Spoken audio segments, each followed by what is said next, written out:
Chapter 37. I went up to see Yuki a few more times, 3 times to be exact. Staying in the mountains of Hakone with her mother didn't seem to hold any particular attraction for her. She wasn't happy there, but she didn't hate it either. Nor did she feel compelled to look after her mother. Yuki let herself be blown along by the prevailing winds. She simply existed, without enthusiasm for all aspects of living. Taking her out seemed to bring back her spirits. My bad jokes slowly began to elicit responses. Her voice regained its cool edge. Yet, no sooner would she return to the house than she became a wooden figure again. Her voice went slack, the light left her eyes. To conserve energy, her little planet stopped spinning. Wouldn't it be better for you to be back on your own in Tokyo for a while? I asked her as we sat on the beach. Just for a change of pace, 3 or 4 days. A different environment can do wonders. Staying here in Hakone is only going to bring you down. You're not the same person you were in Hawaii. No way around it, said Yuki. But it's like a phase I have to go through. Wouldn't matter where I was. I'd still be like this. Because Dick North died and your mother's like that? Maybe. But it's not the whole thing. Just getting away from Mama isn't going to solve anything. I can't do anything on my own. I don't know. It's just the way I feel. Like my head and body aren't really together. My signs aren't so good right now. I turned and looked out to sea. The sky was forecast. A warm breeze rustled through the clumps of grasses on sand. Your signs? My star signs, Yuki smiled. It's true, you know.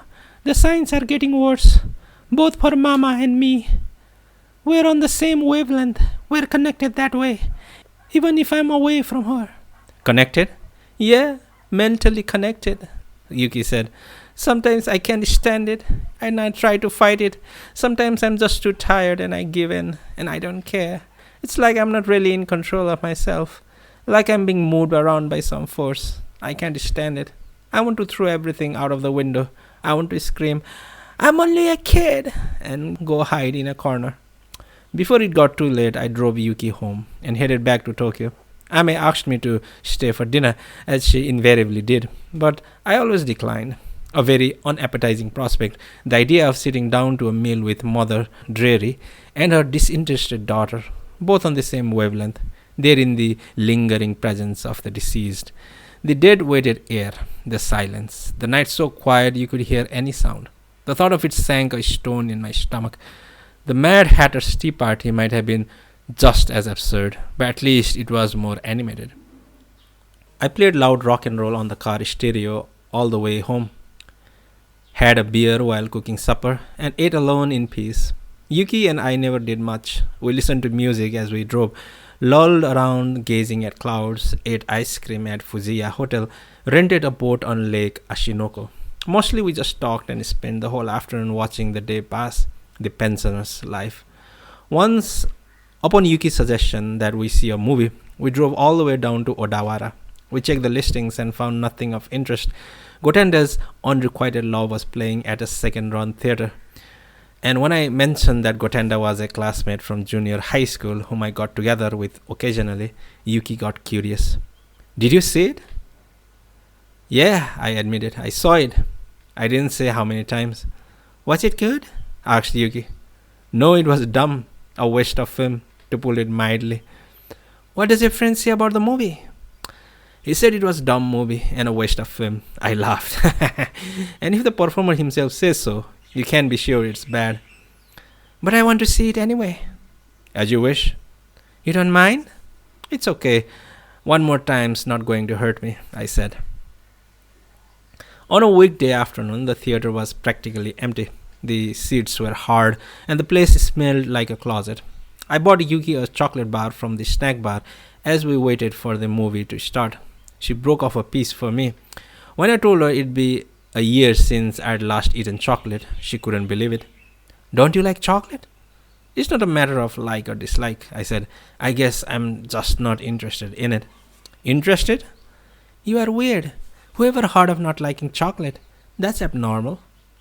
No, it's not. Sometimes some things are like that. Do you like the Dalai Lama? What's that? It's not what, it's a who. He's the top priest of Tibet. How would I know? Well, then, do you like Panama Canal? Yes, no, I don't care.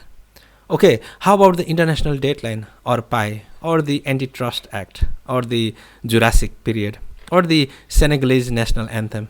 Do you like or dislike November 8, 1987? Shut up, will you? How can you churn out so much garbage so fast? She struck back. So you don't like or dislike chocolate, you're just not interested in it. Happy? Presently, the movie began. I knew the whole story backwards, so I didn't bother paying a lot of attention.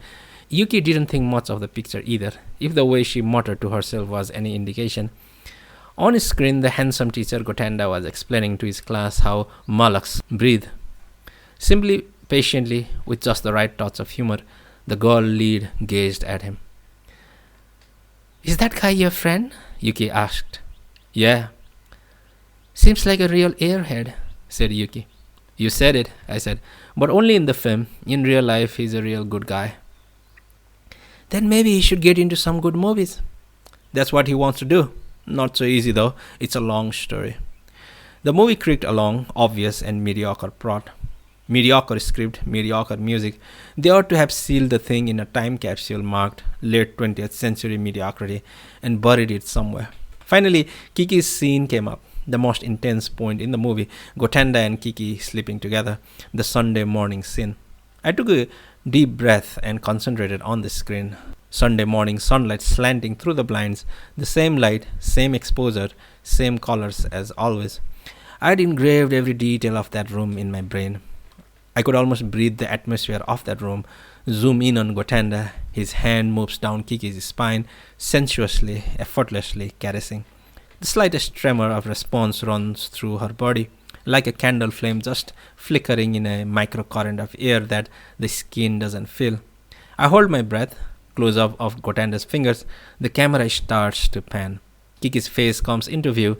Enter lead girl. She climbs the apartment stairs, knocks on the door, opens it. Once again, I ask myself, why isn't it locked? Makes no sense, but it doesn't have to. It's just a film, and a mediocre one at that. The girl walks in, sees Gotanda and Kiki getting it on. Her eyes register shock. She drops her cookies and runs. Gotanda sits up in bed, numbly observing what has transpired. Kiki has her line. What is that all about? The very same as always, exactly the same. I shut my eyes. The Sunday morning light, Gotanda's hand, Kiki's back, everything floats up with singular clarity. A discrete little world existing in a dimension all its own. The next thing I know, Yuki was bent forward, head on the back rest of the seat in front, with both arms wrapped around herself as if to ward off the cloud. Dead silent, not moving a hair, hardly a sign of breathing. Hey, are you alright? I asked. No, I don't feel very well. Yuki barely squeezed out the words. Let's get out of here. Do you think you can manage? Yuki half nodded. I held her stiffened arms and helped her out of the theater. As we walked up the aisle, Gotanda was up on the screen behind us, lecturing the class on biology. Outside, the streets were hushed under a curtain of fine rain. The scent of surf blew in from the sea, supporting her by the elbow. I walked her slowly to the car. Yuki was biting her lip, not saying anything. I didn't say anything either. The parking lot was scarcely 200 meters from the theater, but it took forever.